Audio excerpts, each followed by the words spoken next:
Let's read from the Encyclopedia of the Dead by Danilo. Just, just fooling around a little bit and having a great time reading in English these wonderful stories.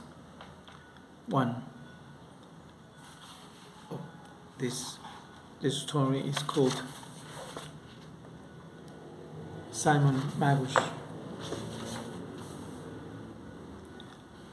17 years after the death and miraculous resurrection of Jesus the Nazarene, a man named Simon appeared on the dusty roads that crisscross Samaria and vanished in the desert beneath the fickle sands. A man whom his disciples called the Magus and his enemies derided as the Borborite.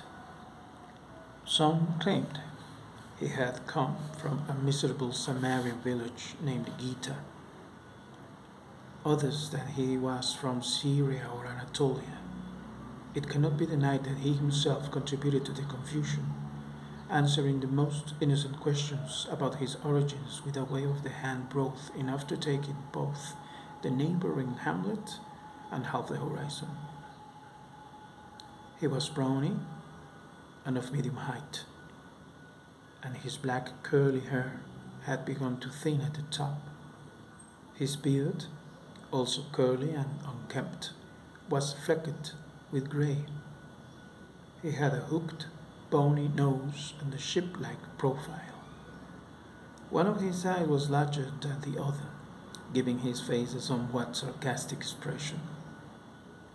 In his left ear he wore a gold earring, a snake swallowing its tail. His waist was wound several times round with a flaxen rope, which served as a prop for his circus tricks. Suddenly it would rise straight into the air, and he would scramble up it before the spectators wonder his eyes. And he might scramble up a bean pole, or he would tie it around the neck of a calf and then, uttering a magic formula, chop its head off with a single slice of the sword. For a moment, head and body lay severed in the desert sun, but then the miracle worker pronounced the magic formula backwards this time, and the head reattached itself to the body. Picking up the rope, which had remained in the sand, he would undo the knot and wind it around his waist again, unless a member of the audience wished to verify the fiber's composition. He would then hand him one end of the stiff rope as in offering him a stick. The moment the skeptic took hold of it, it would go limp and fall to the earth, raising a cloud of dust. He was as fluent in Greek and Coptic as he was in Aramaic and Hebrew,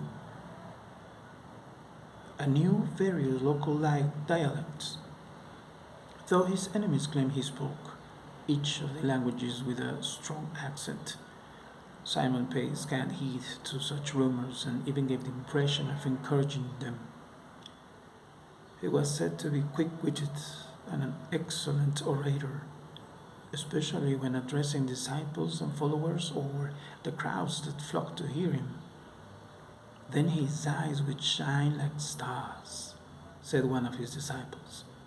He had the voice of a lunatic and the eye of a lecher, noted one of his adversaries.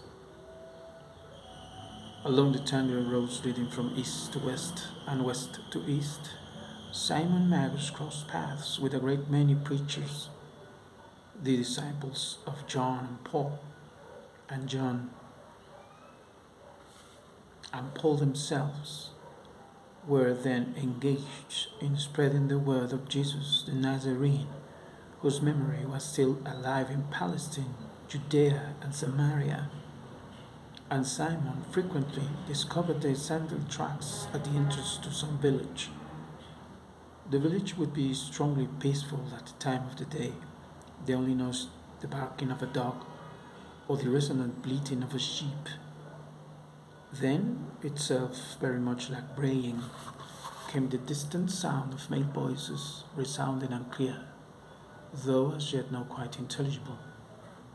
They belonged to the apostles, who, perched on wobbly barrels, were preaching the perfection of the world and of God's creation.